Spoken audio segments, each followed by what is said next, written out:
Question: which quiz show is celebrating its 30th anniversary? Answer: what is Jeopardy? Longtime host Alex Trebek says he never predicted the show's success, but isn't surprised by it either.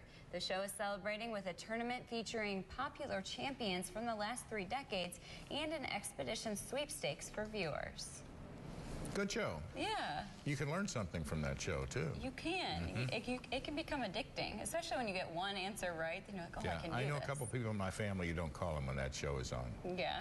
They're intense viewers. It's like, you know, why don't you call some other time when something else is on? When Alex is on. Yeah, that's right. Well, reality stars Kevin and Danielle Jonas are ready for a new address. The eldest Jonas brother and his wife, stars of E's married to Jonas, have put their Denville, New Jersey mansion on the market. The listing price, $2.2 million.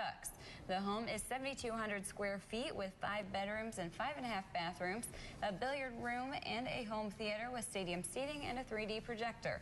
The couple is in the process of building a new home in the state, and there's been a lot of drama surrounding the Jonas brothers. He and Danielle are expecting a baby, but they also have broken up. The Jonas brothers, the group, has, and they've taken their Twitter off, and there's all sorts of rumors circulating as to what They're all going their separate ways. Yeah.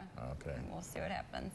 Well, Gravity continues to have a strong pull at the weekend box office. The space drama starring Sandra Bullock and George Clooney was #1 for the 3rd weekend in a row, grossing another $31 million. That brings the film's domestic total more than $170 million.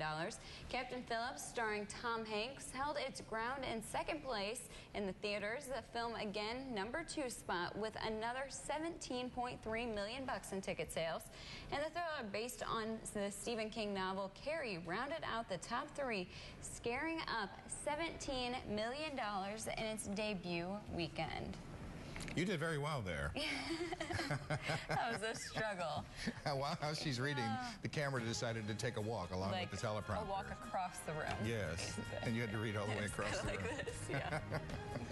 Well, here's today's trivia question. Joseph Paul Franklin is set to be executed in Missouri next month. He's been in the news. He's confessed to 8 murders. He's also confessed to shooting and seriously wounding 2 national figures. One, civil rights leader Vernon Jordan. The other was left partially paralyzed, a well-known businessman.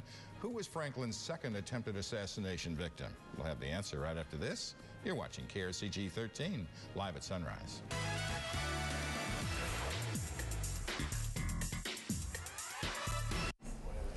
Author Harper Lee is suing a museum in her home county in Alabama for trademark infringement. The 87-year-old Lee is best known for her classic novel To Kill a Mockingbird. She contends the museum is illegally using her name for its own gain. The suit says the museum made over $500,000 in 2011 by using Lee's fictional story, characters, and setting. The museum denies the allegations. The 1960 novel about the segregated South, the only novel she wrote, won a Pulitzer Prize and was made into an Academy Award-winning movie. I've read about that. The museum is, they said, we're doing this for the community, and we thought we were helping her too. And right. Although she's not getting any money out of that. And that's where she's from, and paying honor to her. Yeah. She doesn't see it that way. Apparently not. No. Well, fans of teen star Austin Mahone, they'll have to wait to see him perform. That's for a while. The 17-year-old singer has a blood clot in his throat, and because of that, he postponed a U.S. tour. That was supposed to have started last week, but now it won't start until next year, so they've got a while. Mahone was admitted to the hospital Thursday with a temperature of 104 and extreme inflammation in his throat, as well as severe dehydration. The music video for Mahone's song, What About Love, has close to 50 million YouTube views. 1 million of them came from Dick Preston. You're a big fan. Let's see, I don't remember doing that, but must have been a weekend, lost weekend, yes. Yeah. Well, Breaking Bad fans who haven't seen the series finale, just cover your ears right now. This story has some major spoilers of how the show ends.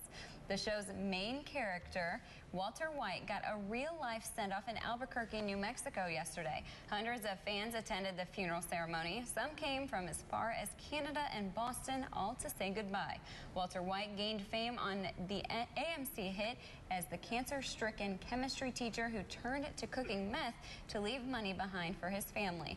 All proceeds from the fake funeral will go to the Albuquerque healthcare system for the homeless and the Albuquerque Community Foundation. Now, is our own Zach Evans one of the big fans and doesn't want to know what that's all about? Yeah, I don't know if Zach's caught up all the way. He might be in the sports room I covering don't his see him ears right now, so maybe he's in hiding knowing that's coming up. He and Ryan have been watching it, so I'm not sure if they've gotten to the end yet. We'll see. We'll hear, I imagine. Yeah. All right. Well, here's a look at what's ahead on CBS this morning.